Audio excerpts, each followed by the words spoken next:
বন্ধুরা, আজকে বানাবো হচ্ছে লাউ পালং শাক। এখানে আছে লাউ পালং শাক আর লাগছে সবজি আলু, কুমড়ো, শিম, বেগুন, মূলো, ঝিঙে। আজকে করবো মাছের মাথা দিয়ে লাউ পালং শাক। একটু তেল দিই মাছের মাথাটা ভেজে নেওয়ার জন্য।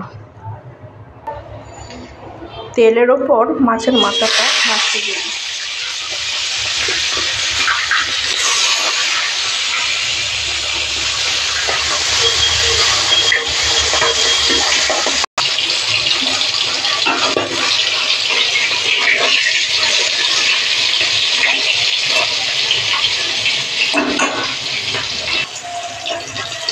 মাছের মাথাটা ভাজা হয়ে গেছে, এবার আমি তুলে নিই।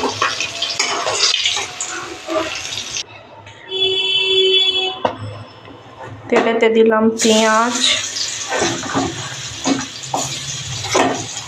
ভাজা ভাজা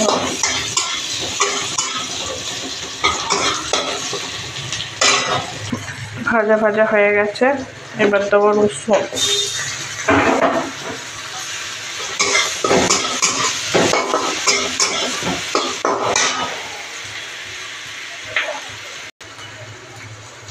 ভালো করে ভাজা হয়ে গেছে। এবার দেবো সব সবজিগুলো।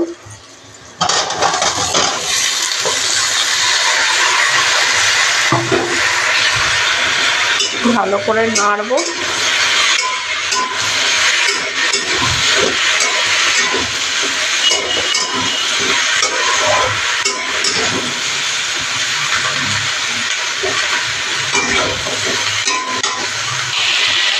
সবজিগুলো ভাজা হয়ে গেছে।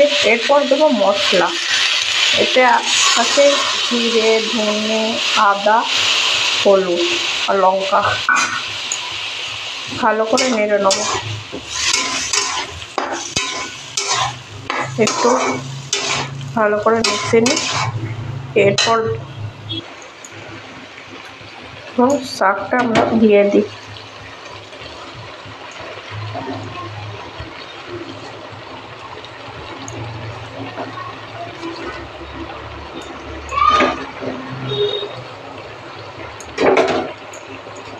শাকটা দিয়ে ভালো করে একটু নেড়ে নেবো।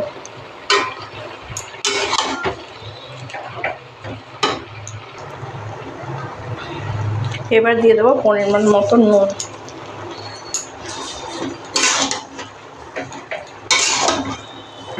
নেড়ে নেবো ভালো করে।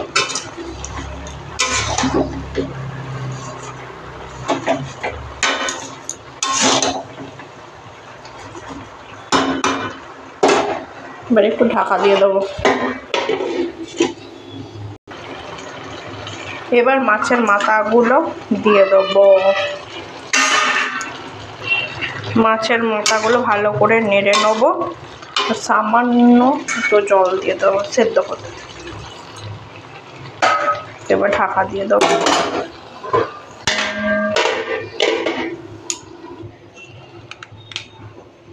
কড়াতে তেল দিলাম, ফোড়ন দেবো বলে শুকনো লঙ্কা, তেজপাতা, 5 ফোড়ন।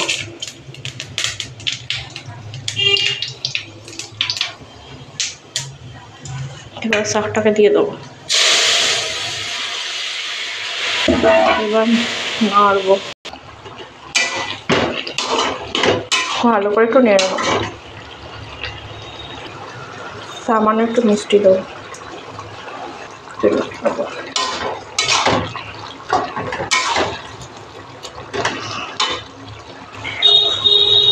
আমাদের হয়ে গেছে লাউ পালং শাকের তরকারি। এবার আমরা নামিয়ে নেবো। আমাদের হয়ে গেছে মাছের মাথা দিয়ে লাউ পালং শাকের তরকারি। গরম গরম ভাতের সাথে দারুণ লাগবে লাউ পালং শাক খেতে।